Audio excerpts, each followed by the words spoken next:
All right, with that, we're going to move on, Peggy, to item number 6, which is public comment, which, as I stated previously, is the opportunity for anyone to speak about anything not on today's agenda that comes under the purview of the Santa Clara County Board of Supervisors.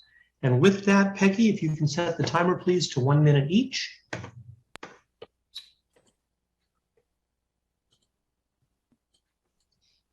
And good morning. Our first speaker is Maria Ramirez. Please accept the unmute and you will have 1 minute to speak. 1 minute to speak. And Maria, can your mic? Can you hear me? Yes, we can. Okay, good morning, Board of Supervisors. My name is Maria. I'm one of the nurses that was working as inpatient at Valley Medical and was put on unpaid leave November 1st. I was working 40 plus hours a week, frequently working overtime and double shifts. I haven't been officially terminated. I still receive communication from my unit requesting for staff to come in to help out with the short staffing. I was forced to look for work, and once my PTO and sick and educational banks were over, I'm being accommodated at Stanford Hospital. All I have to do is mask and test. So I don't understand why the county can't do the same for their employees. I'm also in contact with recruiters from Good Sam and Regional, and they have confirmed that they're also accommodating their employees. I don't see what's going on with the county, and I'm asking the Board of Supervisors to do what's just and fair for their employees and end this discriminatory tier system. Thank you for your time. Thank you. Our next speaker is Nadia. Please accept the unmute to begin speaking. Nadia, can you accept the unmute? Hi, can you hear me? We can. Hi, good morning. My name is Nadia, and I am a county employee who has been affected by the tier system that Santa Clara County implemented. I'm calling for you, Board of Supervisors, to interfere with this nonsense and illegal policy that has affected so many employees. Those of us who were once called heroes. I don't understand how Santa Clara County can get away with discriminating all of us based on our religious beliefs. How long will it take for you, Board of Supervisors, to take action and step in on this illegal matter? I think it's time for you to start showing us your support. Thank you for your time. Our next speaker is Bren Perez. Please accept the unmute to begin speaking. Hi, Board of Supervisors. Thank you for the opportunity. And I think the rabbi could not have said it better. I mean, I'm going to go back. I hope you do too. I hope you go back and you re-listen. He said because of people who allowed that to happen to them, they did nothing. He said we must respond, act to that injustice. If you do nothing, you're supporting the mistreatment. I'm going to go back. I'm going to listen to it again. I'm going to make notes, and I'm probably going to come back and, just reiterate the discrimination against our religious beliefs. Like it needs to stop. There is no justification why Jeff Smiths continue to push this agenda, and you are not stopping it. I just don't get it. I plead you that you listen to that message from the rabbi and see how this applies to you and to us. Thank you. Our next speaker is Tom Davis. Please accept the unmute to begin speaking. Tom, there you go. Oops, one more time. There we go.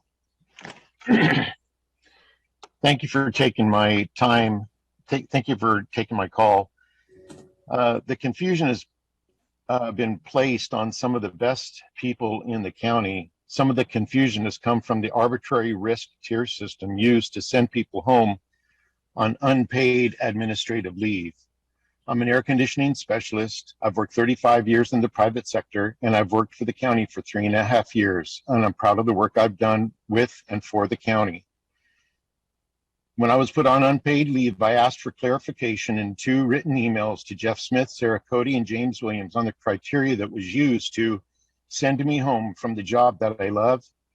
I received nothing except statements that I am a high-risk job. 3.5 months later, roofers, carpenters, and middle managers were reassessed as high risk. How did these jobs become more hazardous in 3.5 months? If the criteria was used to put that. Our next speaker is Lori. Please accept the unmute to begin speaking. Hello and good morning. Can you hear me? Yes. You can. Okay. Hi, my name is Lori, and I am a nurse at VMC. I am unvaccinated and was granted a religious exemption on October 18th and was told I could no longer work as of November 1st because my job is high risk. 2 points. One, in just the last 18 hours, 27 of my vaccinated coworkers on my unit who are either working or not comfortable public speaking have communicated with me that they have no issues working side by side with me. An unvaccinated nurse being tested regularly and working and wearing appropriate PPEs. And second, I have 2 good friends that are also unvaccinated, on leave without pay, religiously exempted, and VMC County nurses. One was hired by Good Sam and is currently working, and the other is also working at Stanford Hospital. I'm asking that you all end this religious discrimination order and return us to work. Thank you. The next speaker is Jill Borders. Please accept the unmute to begin speaking. Hi, thank you. I'm calling specifically to discuss the homes on Scenic Vista Drive that are along the Santa Teresa Ridgeline that have now come up and over that ridgeline. They are very obvious to look at. So I have lived under Santa Teresa Ridge, the beautiful placemaking, geological amazing feature that it is, only to find out that this encroachment is on county property. So when I called my council member to say, Council Member Mahan, what the heck is going on here? We've been protecting these forever. I received a map and was horrified to find out that this is all county land. And so this has happened on your watch. And I'm furious. I'm here and I stay here and I'm fighting to stay here because of those foothills. And now I look up to see these mansions on the hill looking down at me, even though I've spent 54 years fighting against that. I'm extremely disappointed. Our next speaker is Linda Edwards. Please accept the unmute to begin speaking. Good morning, everyone. A few weeks ago, we heard the public health director go over calculations of hypothetical people whose lives were saved because of the lockdowns and mandates implemented in our county. You had us locked down earliest, longest, and hardest of any other county in the U.S. So rather than concentrate on hypothetical effects of these lockdowns and mandates, let's concentrate on real numbers. For instance, how many people in our county lost their job? How many small businesses went out of business, forcing people into financial ruin? How many people are struggling with mental health challenges and depression? How many people have committed suicide? How many children fell through the cracks when schools were closed and just dropped out? Your actions had consequences. For over 2 years, we have been subjected to your lockdowns and mandates, which have negatively impacted our day-to-day lives in numerous ways. The pandemic has run its course, and it is now endemic. We must learn to live with it like we do a common cold or flu. Thank you. The next speaker is Delilah Polito. Please accept the unmute to begin speaking. Take heed of what the rabbi stated about the Holocaust, division, and discrimination. We are all equal regardless of race, gender, and vaccination status. We are all human beings. The unvaccinated are being persecuted for our religious beliefs. God works in mysterious ways, and I truly believe this rabbi spoke today because it speaks to our situation. The county acts like it's inclusive and doesn't discriminate against race, gender, religion, etc., but the county is blatantly discriminating against the unvaccinated workers. God is exposing the corrupt so-called leaders in the county. Time and time again, Jeff Smith lied to the board, to the workers, to the public. Time and time again, we made the board aware of this. Board members made statements, sent emails, a newsletter stating high-risk workers would be able to return to their jobs and that the county was aligning with the state. We will hold you to your word. Get rid of the discriminatory risk tier system and align with the state. If a judge presided on a case where he is racist against the defendants, do you think they will have a fair trial and a fair outcome? Well, it's clear how Jeff Smith feels about the unvaccinated workers. He discriminates against them. Next speaker is Emmett. Please accept the unmute to begin speaking. And your mic is open, Emmett. If you are... Can we come back to Emmett? Yeah, we'll come back. Our next speaker is Carlos Padilla. Please accept the unmute to begin speaking. Can you hear me? We can. Okay, yes. I'm a probation counselor with James Ranch. I was there 23 years of service. I was put on unpaid administrative leave. I'm speaking against the unfair tier system in our county. It doesn't line up with our state. I do want to go back to work. I was forced to turn in my pension papers because I wasn't getting any income. But I've given so much for this county in the last 23 years, and I've only been working full time 14 years. But I was a sports. I started the sports program. I coached these kids. I did the music program. I did their Christmas programs. I did everything I can for this county. And to be treated like I am, not able to go back to work and given 10 days to be put on administrative leave was wrong. And I'm hoping that the Board of Supervisors can really make this right. Thank you. The next speaker is Kevin. Please accept the unmute to begin speaking. Hello, can you hear me? We can. Hi, good morning, Board of Supervisors. I was a protective service officer at VMC for a total of 2 years. During that time, I was also a training officer. I left service approximately 2.5 months ago, and I'm trying to get my job back over there. I'm going through loophole after loophole and roadblock after roadblock trying to get back. I do know that the department is 10 codes short and super short staffed. It doesn't allow the ability to have good service for the staff members and the patients at VMC. I'm just asking the Board of Supervisors looks into this and better understand the idea behind me not being able to have a job and trying to go back to a full code to assist with the security and safety of the patients and staff over there. Thank you. Next speaker is Ian McGuire. Please accept the unmute to begin speaking. Good morning. Thank you for hearing me again. I'm speaking on behalf of the PSOs at BMC. You're familiar with our fight against the sheriff takeover. Just on that note, we got people to sign 400 people to sign a petition last year, mostly from the behavioral services against the SO takeover. And just last week, in a few hours, we spoke to people at the hospital, different people, and they signed, 200 or 300 of them signed, saying that they had no confidence in the sheriff's department. We still advocate that the most vulnerable people in our community would feel much more confident and safer knowing that the PSOs were not part of law enforcement, especially with the current incumbent sheriff. We strive to engage with the county, but we don't think they're being serious. And we want the Board of Supervisors to use their influence to do something about this ridiculous process. Thank you. Next speaker is Rosie Moreno. Please accept the unmute to begin speaking. Hi, can you hear me? We can. Yes. Okay, well, I know you've heard me before. I get on here every time that I can. Again, this is in regards to the modified health orders from March 28th, which continue to affect those of us on unpaid admin leave on a made-up risk tier system, which we do not know the validity or effectiveness. The risk tier system has still not been provided to us as to how it was assessed, how it was created. So, we're asking that the Board of Supervisors step in.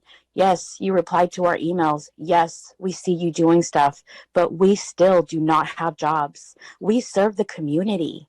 We're part of the community. Our taxpayer dollars pay for the county who does business as usual and discriminates against us. All we ask is to go back to work and wear our masks and test like everybody else does. Next speaker is Irvish. Please accept the unmute to begin speaking. Thank you very much to the Board of Supervisors for the opportunity to speak as a public speaker. I wanted to mention about the Gandhi Ashram, the Sabarmati Trust and Preservation, which is in the city of, which is in the state of Gujarat, India, the world's biggest heritage city. And so would be the case that the Gandhi Ashram is a well-known organization which requires to sign a memorandum of understanding for the fellowship program, the first of its kind to be affiliated with the county of Santa Clara, and also to form a fellowship program where Santa Clara County and as well as the Gandhi Ashram can both exchange the students as a part of a county program and sign a memorandum of understanding. I request Board of Supervisor to consider that, and as well as I request Board of Supervisor to consider the signing MOU with the sports institution, International Cricket Association as well. Thank you very much for consideration. Our next speaker is M. Miller. Please accept the unmute to begin speaking. Yeah, hi, my name is Brian. Can you hear me? We can. Okay, my name is Brian. I've been an ER nurse at Santa Clara Valley Medical Center in the ER for 11 years. And just on November 1st, I've been put on unpaid leave. And, 9 years ago, I ended up moving even 3 hours away to be able to support my wife and 5 kids. That I've loved working at Valley, and it's worth the commute to be there. And so because now I've been put on this unpaid leave, I've been forced to find other work. And so another local hospital took my religious exemption, and now I'm back to work. And I would really love to be able to come back to work at the county. It's an incredible place to work. I love our department and the staff and the patients. And anyways, I hope that the county can reconsider just this unjust tiered system and let us get back to work. We're willing and able and ready to go. So thank you for your time. The next speaker is Christina Lopez. Please accept the unmute to begin speaking.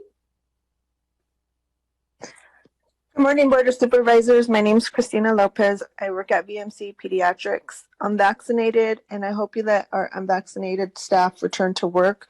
We've worked together side by side through the whole pandemic. Please align with California public health orders. Let our nurses come back. Other hospitals allow their nurses to continue to work. The Santa Clara County shouldn't be any different. Thank you. The next speaker is Lillian Koenig. Please accept the unmute to begin speaking. Lillian, can you accept the unmute? I will come back. Next speaker is Jimmy. Please accept the unmute to begin speaking. Hi, Board of Supervisors. I'm Jimmy Lopez. Can you guys hear me? We can. Okay. I'm a nurse in the ED at Valley Medical Center. I am vaccinated and boosted, and last January I had COVID. So I think we all run a risk working in a hospital. I think the tiered system is unfair to our unvaccinated coworkers. I believe they should come back and have the opportunity to work like they did prior to the vaccinations. So right now we have a bunch of travelers that don't know our community, our hospital system, and we have coworkers that have 20 plus years of experience on the sidelines, and I think they should be brought back because we need them. Thank you. The next speaker is Mark LaFiguera. Please accept the unmute to begin speaking. And your mic is on. Hi, my name is Mark LaFiguera, and I'm a registered nurse at VMC. I'm fully vaccinated and boosted. Yes, I feel comfortable working alongside my coworkers who are unvaccinated, and I do not feel threatened by the choice. I miss my family, those who happen to be the missing nurses who are not allowed to come back home. This pandemic has made me question my own nursing practice, trying to decipher what I thought was excellent and compassionate care backed by scientific evidence to what I must now define for myself what is right, what is truth, and what I should stand for despite the barricade others are confronted with. My altruism and virtue tells me, yes, I stand by my unvaccinated coworkers. As of today, unfortunately, we have yet to welcome them back home. I respectfully remind everyone once again of Santa Clara Valley Medical Center's mission statement, which is to increase training, retention. Once again, I reiterate retention and recruitment. And furthermore, I once again respectfully remind everyone of our value, which is we respect individuals we work with. I plead with you and beg with you, please return our nurses back home. Thank you. The next speaker is Paula Maddox. Please accept the unmute to begin speaking. Good morning, everyone. My name is Paula Maddox. I work for the probation department. I figured after 2 years dealing with this virus, our lives would be back to normal as it was before. Many people have followed the guidelines, got vaccinated and boosted, yet we still hear about variants and scare tactics continue to be used.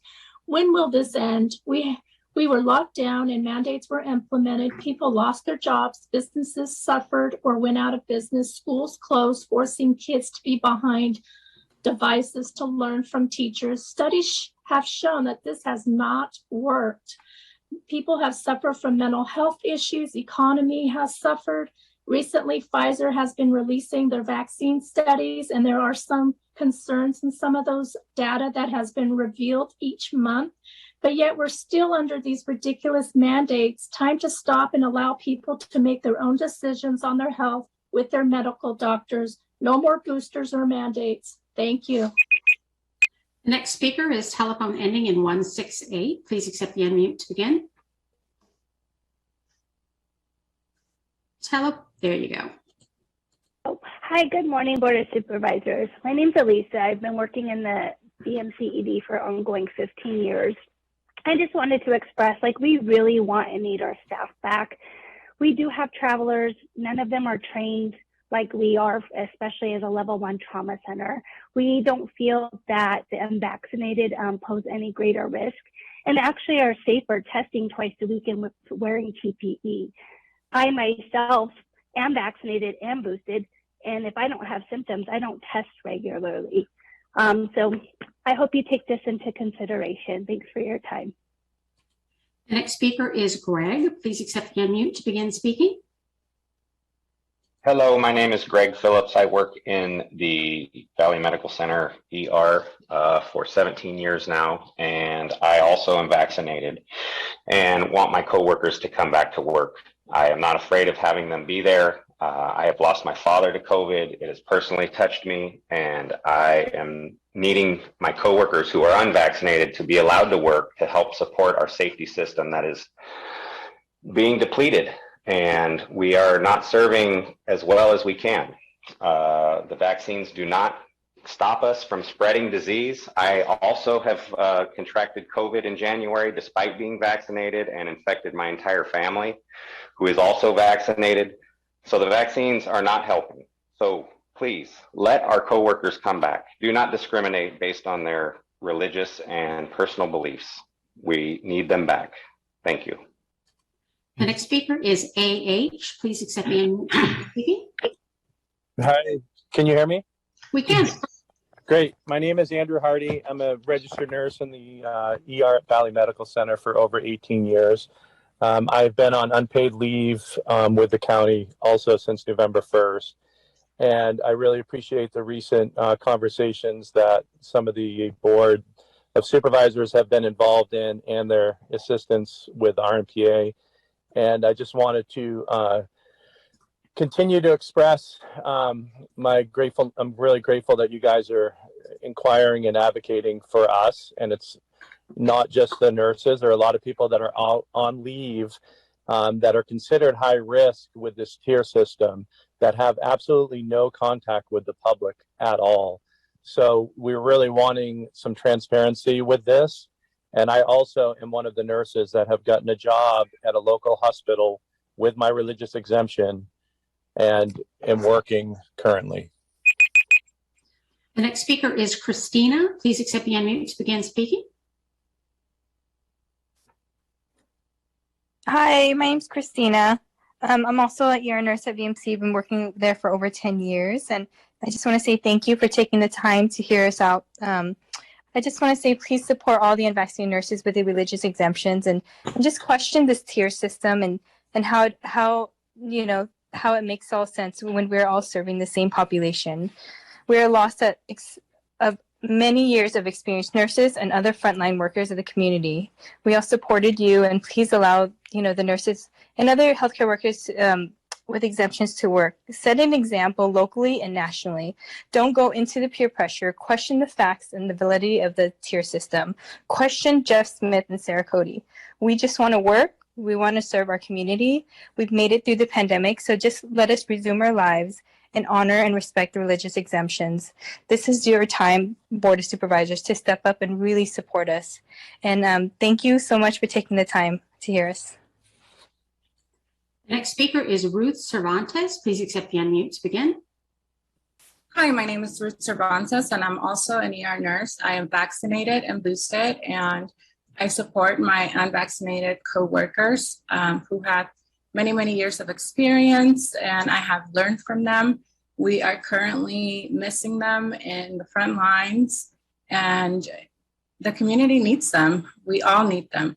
We have many travel nurses that are very inexperienced taking care of our community, and it shows in our wait times, it shows in our acuity levels, and we need to support them. Thank you. Going back to Emmett, please accept the unmute to begin speaking. Yes, can you hear me? We can. Yes. All right. So I'd like to say everyone had a choice to be vaccinated, and they made that choice. I would like to ask, in what respect to COVID is equality being measured? Unvaccinated citizens of Santa Clara County can enter public shared airspace that others cannot. Firefighters, policemen, first responders, and citizens of Santa Clara all have a choice to be vaccinated, but not county workers. Again, in what respect to COVID is equality being measured? Thanks. Thank you for your time. Thank you.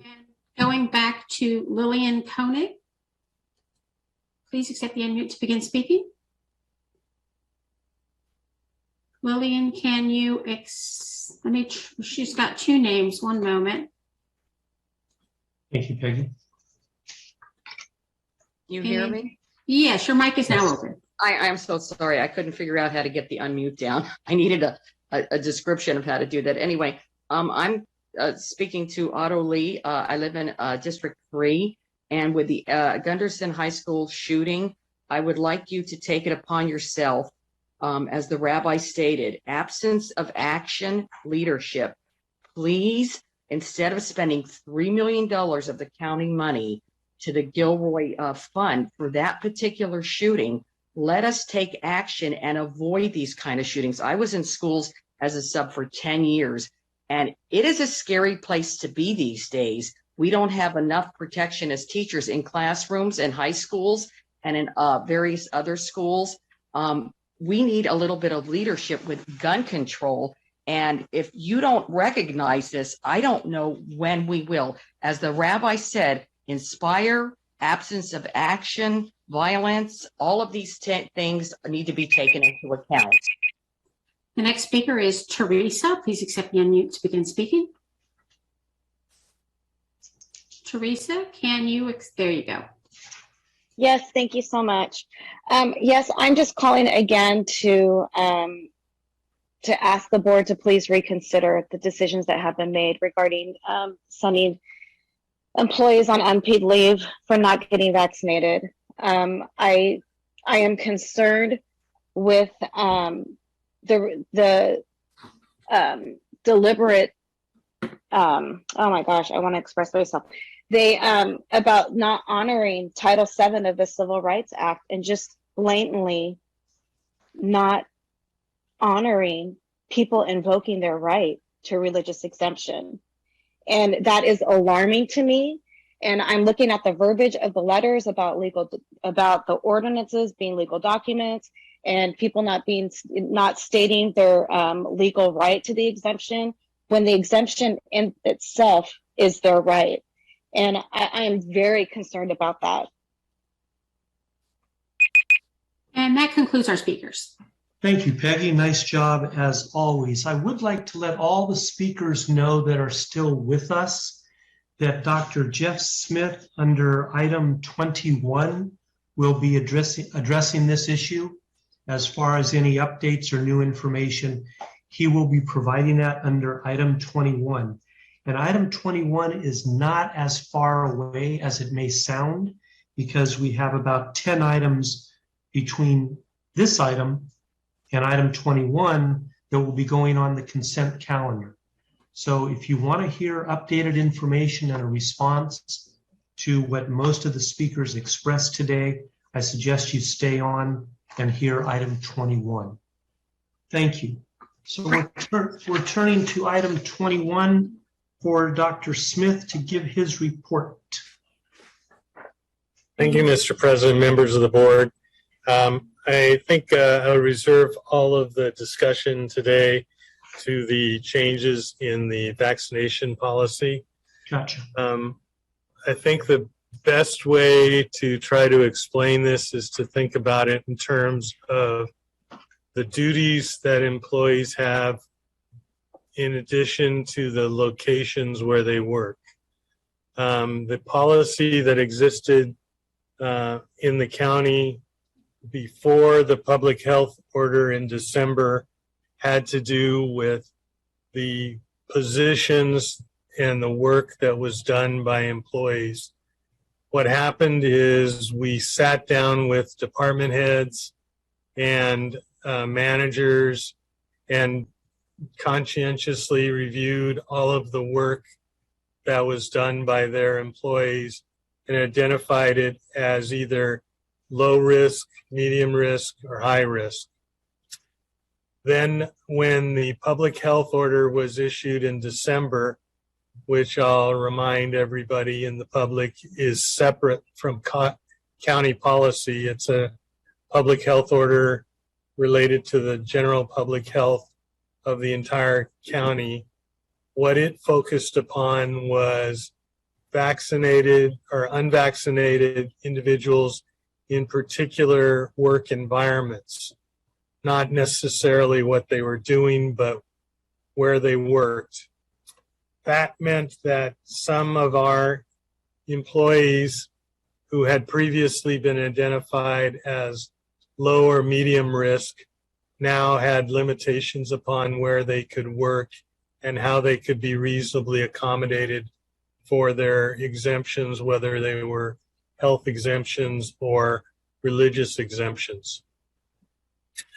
Once that changed and the public health order was removed, that brought us back to our general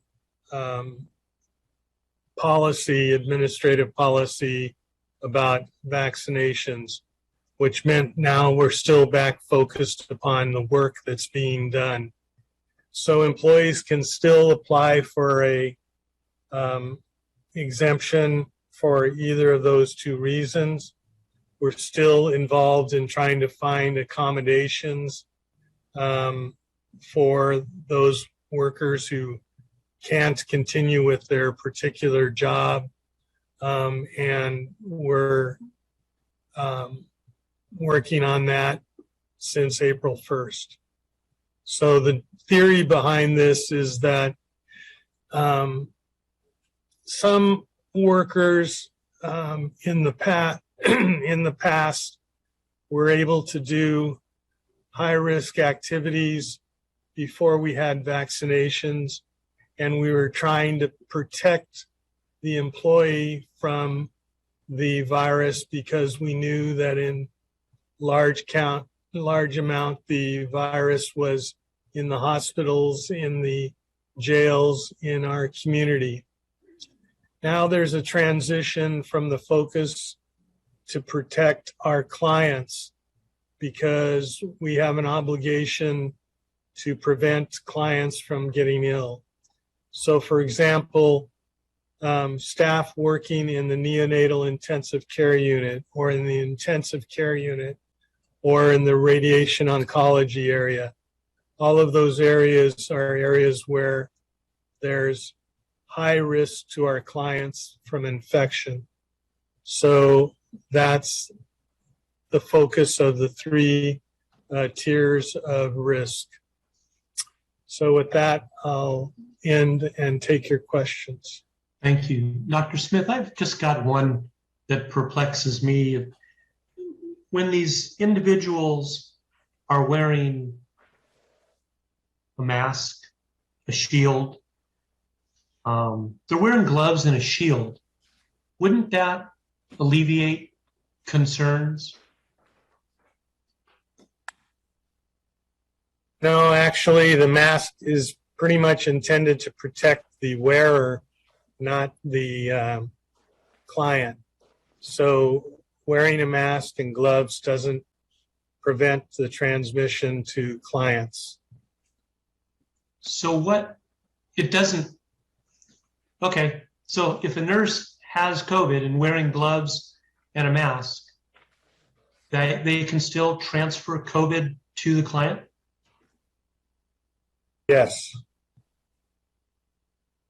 Okay. Supervisor Lee. Yeah, thank you. We certainly have been hearing a lot of comments for the past few meetings from those who've worked in the high-risk settings and been being put on leave.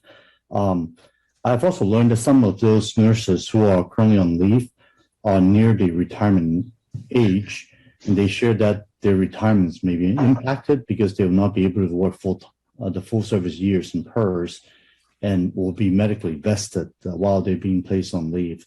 So the question for Dr. Smith is if you might be able to speak on how the retirement of those staff members who may be placed on leave in these high-risk settings may be impacted of this leave, or if you don't have it, maybe we could just get an off-agenda report to address that. Thank you. Yes, it would be based on individual situations, so we'll have to get you an off-agenda report. Yeah, I appreciate it. Thank you. Thank you. Vice President Ellenberg. Thanks so much. I'm going to ask for some information for an off agenda as well, but I just want to make sure I heard Dr. Smith correctly, because the public health campaign for 2 years was you wear your mask to protect me, I wear my mask to protect you, and that it specifically does protect the other person as opposed to the one wearing it. So what you said sounds in direct contradiction to the public health campaign. Can you help me understand that? I think there's been quite a bit of study done on masking, and it's shown that it's more protective for the wearer than it is for the other person on the other side. We can get you an off agenda about that. Yeah, that really is just so entirely different from everything that we have told the public for the last couple of years. That concerns me a lot. I also continue to be concerned about the status and the clarity on next steps regarding unvaccinated county employees with improved exemptions that work in high-risk settings. I heard what you said, but I still feel like I don't have the information that I really need to understand this. And some specific things that I've requested from the dais at prior meetings haven't yet been provided. And of course, I recognize that specific details are confidential. So if this needs to be addressed in closed session or with county council, I'm open to those approaches. But at a minimum, I want to direct that the board needs to see in an off agenda a current tally of all employees by department and or classification who have approved exemptions, and whether they have been accommodated in another position as of the date of the report. And for those who have not been accommodated, whether they are on paid or unpaid status. Obviously, de-identified or aggregate numbers is appropriate. Second, a clear written statement of the parameters of the high-risk settings and roles as they currently stand under federal, state, and local rules. And this clarity, this written clarity, really needs to be provided to our labor partners as well. And third, please, a clear process for obtaining reasonable accommodations for the employees with approved exemptions in those high-risk settings or roles that comply with state and federal government. I want to hear that our process is very supportive of getting employees to work in whatever role is appropriate to their circumstances, and that it's clearly communicated to the employees, to their managers, and to their labor representatives. I understand that the accommodation process is really meant to be a mutual conversation, and that the burden is not fully on the employee to have to make applications. So however is appropriate, confidential memo or open off agenda memo from administration and county council as soon as possible, please. And to add a discussion of this item, it's my request to President Wasserman, to add a discussion of this item, please, to the next closed session, to the extent legally permissible to do so, on April 18th. Thank you. James, and you picked that up as well, so that'll happen. Thank you. Thank you. Supervisor Chavez. Thank you. I wanted to just give Supervisor Dr. Smith a moment to respond to the request for information from Supervisor Ellenberg. And the reason I'm asking this is I think this information has been requested before. In fact, I know it has from different members of the board even. And so I'm just wondering, if there's some problem with producing it. Dr. Smith? Well, there's no problem. It's just that it is labor intensive. We've been working on it because not everybody who's on paid administrative leave is on leave because of reasonable accommodation problems. Some are on leave because they failed to comply with requesting exemption. Some are on leave prior to the institution of the policy. Some are still going through the Skelly process. So it's not confidential or anything like that. We'll get you the information. Dr. Smith, is so this would not, and maybe I asked this of you and James, so that means that this information could be part of a public agenda, I mean a public board agenda item versus a closed session item? As long as it's de-identified, yes. Great, even better. So then perhaps that can come back to the board on the 19th. Is that reasonable, Dr. Smith? Yeah, we'll get you everything we have. So Supervisor Wasserman, if that can be part of the agenda on the 19th, that would be helpful. I think that would help us just kind of nail all this down publicly and all that. I'm hearing that from multiple supervisors. Yes, we'll put that on the agenda. Thank you. Go over as much as we can. All righty, I don't see any other hands raised. Dr. Smith, anything else you wish to add? Nope, that's it. All right, thank you very much. Well, now